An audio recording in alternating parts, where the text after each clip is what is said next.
Good morning, everybody. Coach Ted here with Coffee with Coach Ted. Oh, I forgot the coffee this morning. It's been I'm sorry I'm late. I was supposed to be here at 9:30. I had a bit of a difficult night last night.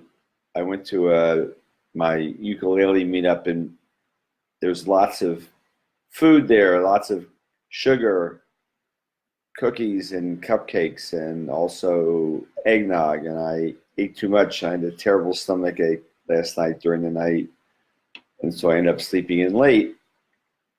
I didn't wake up till 9:30, so here I am at 10 o'clock. But I'm here, even if I'm late. I hope you're here or we'll see this. So this is the last in the series this week of talking about secrets of the ADHD brain from an article by Dr. William Dodson. And so I've done Monday, Tuesday, Wednesday, Thursday. Now it's Friday, and this is the final segment. So I'm going to just jump in. And basically, if you haven't seen the others, I am pretty much reading the article to you. It's very interesting. And I will post a link to the article so you can see it for yourself. So, section I'm in now is why we don't always get things done. And Dr. Dodson says, people with ADHD are both mystified and frustrated by the intermittent ability to be superhuman when interested, and challenged and unable to start and sustain projects that are boring to them. It is not that they don't want to accomplish things or are unable to do the task. They know they are bright and capable because they have proved it many times. The lifelong frustration is never to be certain that they will be able to engage when needed, when they are expected to, when others depend on them to. When people with ADHD see themselves as undependable, they begin to doubt their talents and feel the shame of being unreliable. And shame is a constant thread in this document in our lives. Why are motors always run? By the time most people with ADHD are adolescents, their physical hyperactivity has been pushed inward and hidden, but is there and it still impairs the ability to engage in the moment, listen to other people, to relax enough to fall asleep at night and have periods of peace. So when the distractibility and impulsivity are brought back to normal levels by stimulant medication, the person with ADHD may not be able to make use of his becalmed state. He is still driven forward as if by a motor on the inside, hidden from the rest of the world. By adolescence, most people with ADHD-style nervous system have acquired the social skills necessary to cover up that they are not present. But they rarely get away with it entirely. When they tune back into what has gone on while they were lost in their thoughts, the world has moved on without them. Uh-oh, they are lost and do not know what is going on, what they missed, and what is now expected of them. Their re-entry into the neurotypical world is unpleasant and disorienting. To the person with ADHD, the external world is not as bright as the fantastic ideas they had while lost in their own thoughts. And this is something that clients have talked to me about, getting lost in the middle of conversations and so on. Why organization eludes us. The ADHD mind is a vast and unorganized library. It contains masses of information in snippets, but not whole books. The information exists in many forms as articles, videos, audio clips, internet pages, and also in forms and thoughts that no one has ever had before. There's no card catalog. And the books, quote unquote, are not organized by subject or even alphabetized. So each person with ADHD has his own or her own brain library an own way of storing that huge amount of material. He says, no wonder my patients often cannot access the right piece of information at the moment it is needed. There's no reliable mechanism for locating it. Important items have no fixed place and might as well be invisible or missing entirely. There's no organization system. Whoops, pressed the wrong button. Okay. All right, why we forget sometimes. Big issue for us, right? For someone with ADHD, information and memories that are out of sight are out of mind. Her mind is a computer in RAM with no reliable access to information on the hard drive. So I did a couple of these Coffee with Coach Ted, or maybe it was before I did Coffee with Coach Ted, on out of sight, out of mind. That's something I would suggest that you take a look at. So working memory is the ability to have data available in one's mind and to be able to manipulate that data to come up with an answer or a plan of action. But the ADHD mind is full of the minutiae of life. Where are my keys? Where did I park the car? So there's little room left for new thoughts and memories. Something has to be discarded or forgotten to make room for new information. Often the information they need is in their memory somewhere. It is just not available on demand. Why we don't see ourselves clearly. People from the ADHD world have little self-awareness. While they often read other people well, it is hard for the average person with ADHD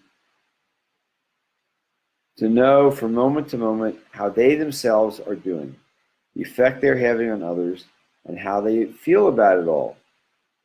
Neurotypicals misinterpret this as being callous, narcissistic, uncaring, or socially inept. Taken together, their vulnerability to the negative feedback of others and the lack of ability to observe oneself in the moment make a witch's brew. Hello, David Rose. Thanks for being here. So if a person cannot see what is going on in the moment, the feedback loop by which he learns is broken. If a person does not know what is wrong or in what particular way it is wrong, she doesn't know how to fix it. If people with ADHD don't know what they're doing right, they don't do more of it. They don't learn from experience. Wow, I can relate to that. Can you? The inability of the ADHD mind to discern how things are going has many implications. One, many people with ADHD find that the feedback they get from other people is different from what they perceive. And they find out many times, and often too late, that the other people were right all along. It isn't until something goes wrong that they are able to see and understand what was obvious to everybody else. Then they come to believe that they can't trust their own perceptions of what is going on. They lose self-confidence. Even if they argue, it, many people with ADHD are never sure that they're right about anything. Two, people with ADHD may not be able to recognize the benefits of medication, even when those benefits are obvious. If a patient sees neither the problems of ADHD nor the benefits of treatment, he finds no reason to continue treatment.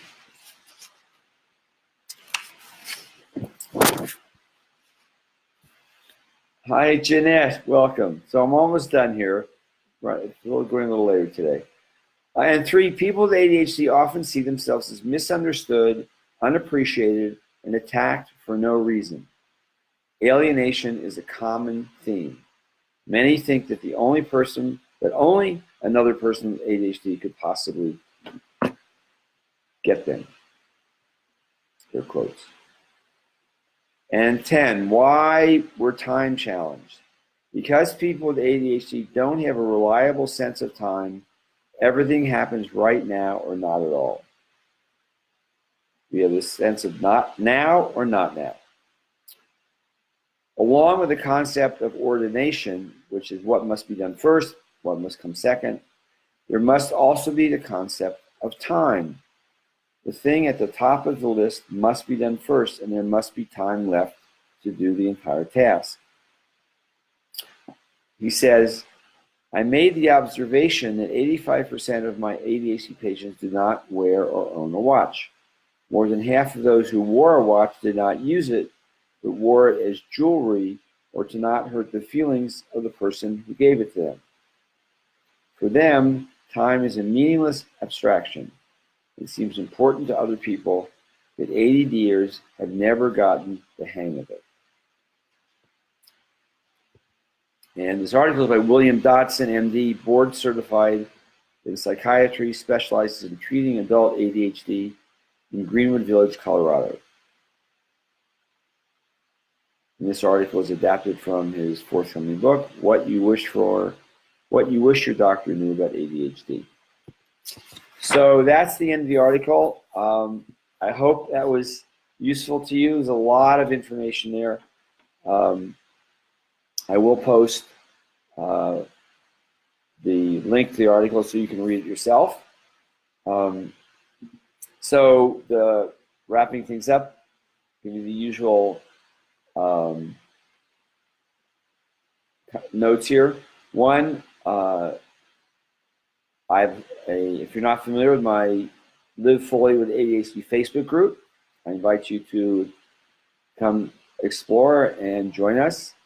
I'll post the link below when we're done here. And there are over 200 people there. People are commenting. I post stuff. Other people post things. Their community is really building, and love to have you there. If you'd like to connect further with me, type in #connect in a comment, and I'll be in touch so we can set up a time to talk. If you're watching this as a replay, please type in #replay so I know you were here. And finally, if you have any comments or questions about what I've talked about today, or what I've talked about any of these Facebook Live sessions this week, or about anything, topic you'd like me to talk about at some future time, please put in those in a comment so I know what you're thinking and can respond in some way. So, running a little long today. Well, it's only 13 minutes, not too bad. So that's it for this week for Coffee with Coach Ted. Next week I'll be back on the Monday, Friday schedule. So I hope to see you then. Have a great day and a great weekend. I think it's raining here in Boston, and it's supposed to rain quite hard today. So anyways, as I said, have a great weekend, and I hope to see you on Monday. Take care, everybody.